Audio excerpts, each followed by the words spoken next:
नाज़रीन अवां खे आगाह कंदा हलूं मटियारी वेझो क़ौमी शाहराह ते कराची खां सखर वेंदड़ मुसाफ़िर कोच कल्टी थी पई आहे। हादसे जे नतीजे में 8 मुसाफ़िर ज़ख़्मी थी पिया आहिनि। पुलिस मूजिब हादसो ख़ैबर बस स्टॉप वटि पेश आयो आहे। बस कल्टी थियण जे नतीजे में औरतुनि ऐं ॿारनि समेत 8 ॼणा ज़ख़्मी थी पिया आहिनि, जिन में मसामात नताशा, राहिल, माजिद, हयात, आसिफ, राजू ऐं ॿिया शामिल आहिनि। ज़ख़्मियुनि खे तालका अस्पताल मटियारी मुंतक़िल कयो वियो आहे।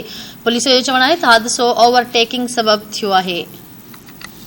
अफ़सोसनाक ख़बर अवां खे ॾियूं पिया मटियारी वेझो क़ौमी शाहराह ते कराची खां सखर वेंदड़ मुसाफ़िर कोच कल्टी थी पई आहे। हादसे जे नतीजे में 8 मुसाफ़िर ज़ख़्मी थी पिया आहिनि।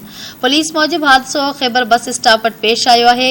बस कल्टी थियण जे नतीजे में औरतुनि ऐं ॿारनि समेत 8 ॼणा ज़ख़्मी थिया आहिनि, जिन में मसामात नताशा, राहिल, माजिद, हयात, आसिफ ऐं ॿिया शामिल आहिनि। पुलिस जो चवणु आहे त हादसो ओवरटेकिंग जे करे पेश आयो आहे।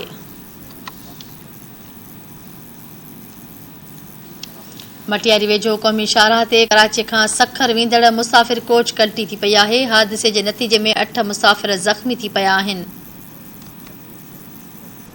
पुलिस मूजिब हादसो ख़ैबर बस स्टॉप वटि पेश आयो आहे। बस कल्टी थियण जे नतीजे में औरतुनि ऐं ॿारनि समेत 8 ॼणा ज़ख़्मी थी पिया आहिनि, जिन में मसामात नताशा, राहिल, माजिद, हयात, आसिफ, राजू ऐं ॿिया शामिल आहिनि।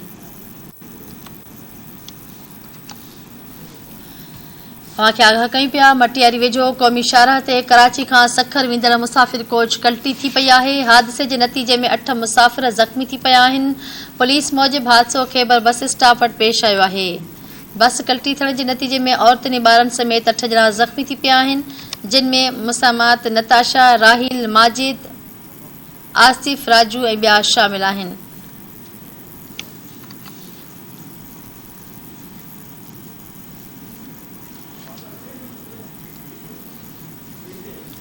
मटियारी वेझो क़ौमी शाहराह कराची खां सखर वेंदड़ मुसाफ़िर कोच कल्टी थी पई आहे। हादसे जे नतीजे में 8 मुसाफ़िर ज़ख़्मी थी पिया आहिनि। पुलिस मूजिब हादसो ख़ैबर बस स्टॉप वटि पेश आयो आहे। बस कल्टी थियण जे नतीजे में औरतुनि ऐं ॿारनि समेत 8 ॼणा ज़ख़्मी थी पिया आहिनि।